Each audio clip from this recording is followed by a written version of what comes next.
Hello friends, আজকের video আমার লাইফের one of the best video হতে চলেছে। আর আজকের ভিডিওর এই টপিকটা আমার ছোটবেলা থেকে অনেক পছন্দের ছিল। কিভাবে সৃষ্টি হয় আমাদের এই সুন্দর পৃথিবী। আর এই ভিডিও বানানোর জন্য আমি আজ প্রায় এক সপ্তাহ ধরে রিসার্চ করে চলেছি। ফাইনালি অনেক কষ্টের পরে আমি এই ভিডিও বানাতে সক্ষম হই। আজকের ভিডিওটা পুরোপুরি অ্যানিমেশন আর কিছুটা ডকুমেন্টারি টাইপ। আজকের ভিডিওতে আমি আপনাদের দেখাবো যে কিভাবে আমাদের এই সুন্দর পৃথিবী একদম শুরু থেকেই সৃষ্টি হয় আর কিভাবে এই প্রাণী জগৎ থেকে শুরু করে আমাদের সৃষ্টি হয়। সো ওয়েলকাম টু সঠিক জ্ঞান, আমি রিগান। চলুন শুরু করি।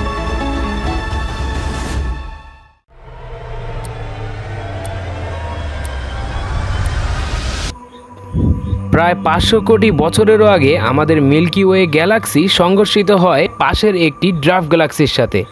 এই সংঘর্ষে অসংখ্য লক্ষ কোটি ছোট ছোট প্ল্যানেটেসিমাল সৃষ্টি হয়, যা আমাদের ভাষায় অসংখ্য ছোট ছোট পাথর। এমনই অসংখ্য ছোট ছোট সিমিলার প্ল্যানেটেসিমালস একই সঙ্গে ধাক্কা খেয়ে খেয়ে আমাদের পৃথিবীর মতো অসংখ্য গ্রহের সৃষ্টি করে। তারই মধ্যে একটি আমাদের এই পৃথিবী।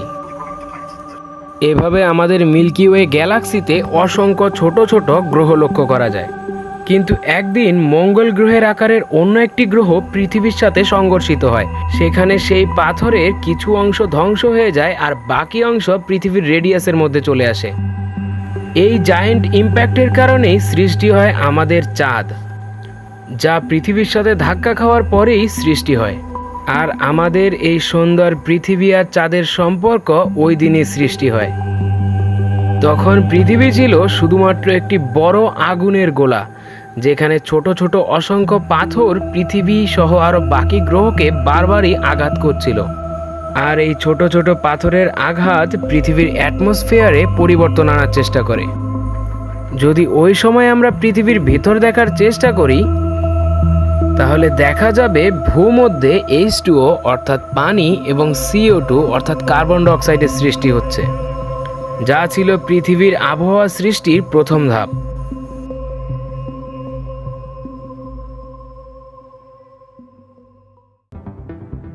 তখনই পৃথিবীর গরম আগুনের লাভা আমাদের পৃথিবীর বুক ফেটে বাইরে আসার চেষ্টা করছিল।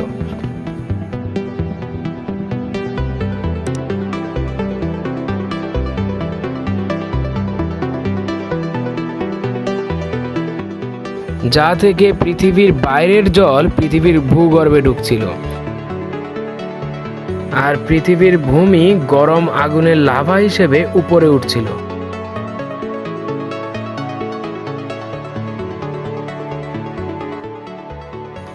তখন পৃথিবীর বাইরের দিকে একটি ম্যাগনেটিক ফিল্ডের সৃষ্টি হয়, যেই জিওম্যাগনেটিক ফিল্ড পৃথিবীর সারফেসকে কসমিক রে থেকে বাঁচাতো। প্রায় লক্ষ কোটি বছর ধরে পৃথিবীতে বৃষ্টি চলতেই থাকে আর সম্পূর্ণ পৃথিবী জলে ঢেকে যেতে শুরু করে। আর এই জলেই সৃষ্টি হয় জীবনের প্রথম ধাপ, যেখানে হাইড্রোজেন, অ্যামোনিয়া আর মিথেন মিশে অ্যামাইনো অ্যাসিড সৃষ্টি করে। অন্যদিকে পৃথিবীর ভূপৃষ্ঠে ফ্যাটি অ্যাসিডের অস্তিত্ব লক্ষ্য করা যায়।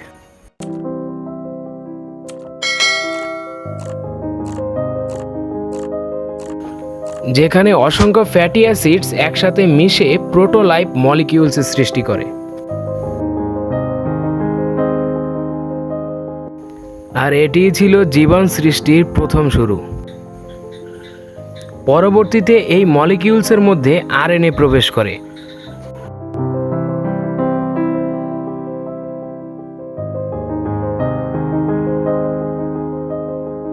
প্রায় 400 কোটি বছর আগে পৃথিবীর জলের স্তর প্রচণ্ড পরিমাণে টক্সিক হয়ে যায়। আর এর কারণে অসংখ্য সংখ্যক প্রোটোলাইফ মারা যায়।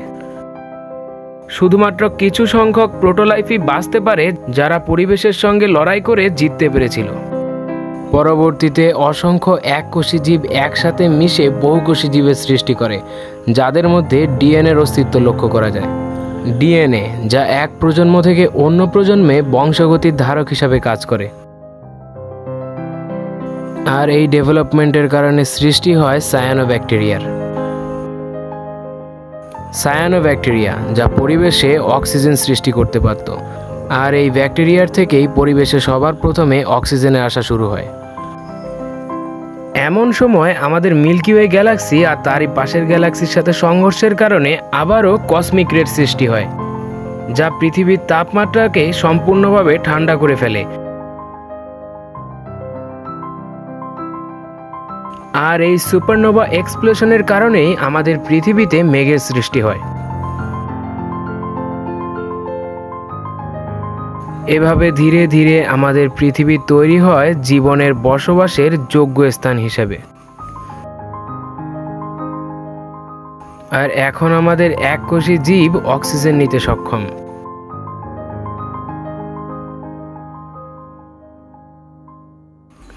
যার কারণে ডিএনএ এখন বেশি সংখ্যক ইনফরমেশন নিতেও সক্ষম হচ্ছে।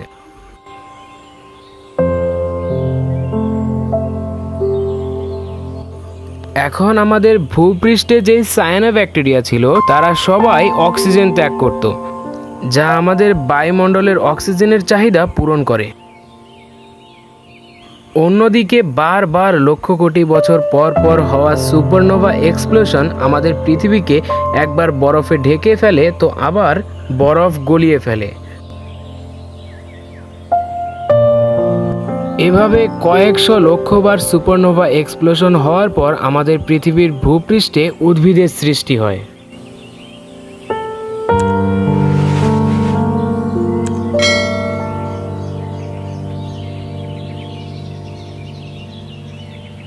এরই মধ্যে আমাদের ভূপৃষ্ঠ ফেটে আমাদের সমুদ্রের জল ভূমধ্যে প্রবেশ করে, যেখান থেকে আজ আমরা জল পান করি।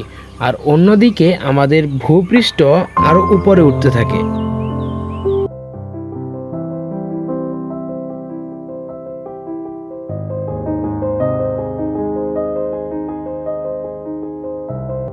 কয়েকশো বছর বৃষ্টি হওয়ার পর আমাদের পৃথিবী সম্পূর্ণভাবে উদ্ভিদে ঢেকে যায়।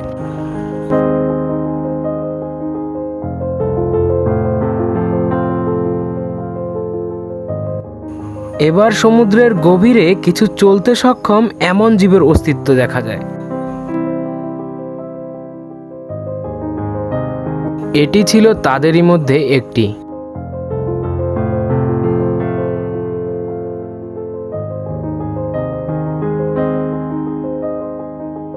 সমুদ্রের মধ্যে লক্ষ কোটি প্রজাতির জীবের সৃষ্টি হয়, যারা শুধু সমুদ্রেই বসবাস করত। আর এখনো পর্যন্ত জীবের অস্তিত্ব শুধুমাত্র এই জলস্তরেই দেখা যেত।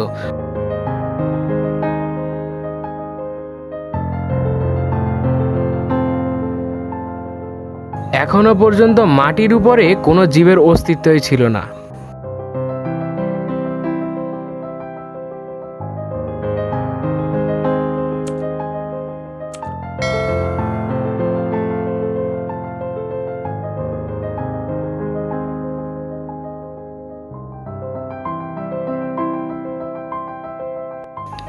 ভূপৃষ্ঠের মাটি পরিবর্তিত হতে থাকে আর সমুদ্রের জল কমতে থাকে।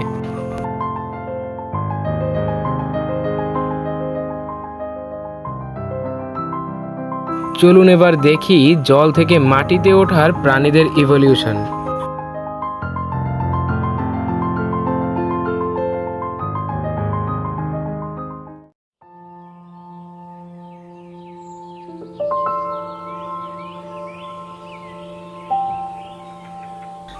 যেখানে হাইকোইস্থস থেকে পিকাইয়া, আবার পিকাইয়া থেকে ড্রিপেনাসপিস, ড্রিপেনাসথিস থেকে কৈলাসেন্থ, আর এভাবে একের পর এক প্রজাতির বিবর্তন চলতেই থাকে। যেখানে কিছুটা কুমিরের মতো দেখতে এমন জীবের সৃষ্টি হয়, যারা 4 পা দিয়ে জলে সাঁতার কাটতে পারত। তারপর এই জীব ধীরে ধীরে জল থেকে মাটিতে হাঁটার চেষ্টা করে। আর এই 4 পায়ে হাঁটা আমাদের এই পূর্বপুরুষের কাছে হয়তো এগুলো সব কিছুই একদমই নতুন ছিল।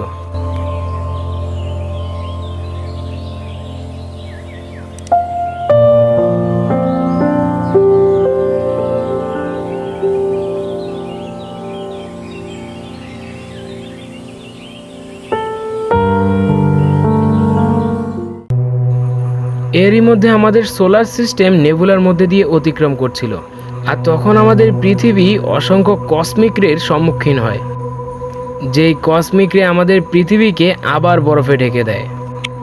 তখন এই পৃথিবীতে জীবদের টিকে থাকা আবার চ্যালেঞ্জিং হয়ে ওঠে, কিন্তু তারা টিকতে সক্ষম হয়। আর ম্যামেলস আর রেপটাইলসরা এই গরম তাপমাত্রাতেও টিকতে সক্ষম ছিল, আর তাই তারা জলস্তরের বদলে ভূপৃষ্ঠের উপরেই বসবাস করতে শুরু করে। এর থেকেই শুরু হয় আমাদের পৃথিবীর মাটির উপরে থাকা প্রথম জীবের অস্তিত্ব।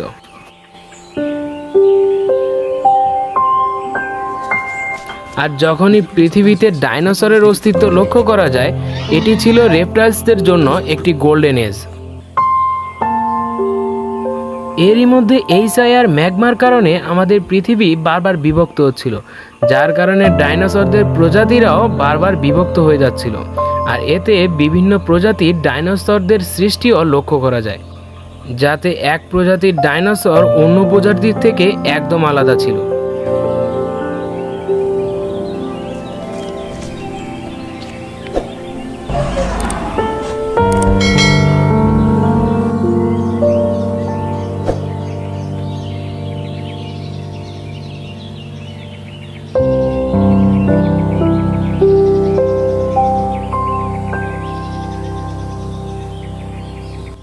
তখনই এক প্রজাতির ডাইনোসরদের থেকে সৃষ্টি হয় নতুন জীবের, যা দেখতে ছিল কিছুটা বানর আকৃতির।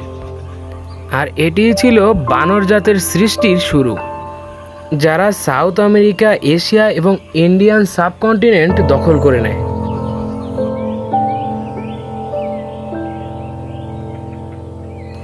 ফাইনালি ভূপৃষ্ঠ সংঘর্ষিত হয় একটি বিরাট বড় মেটিওরাইটের সাথে।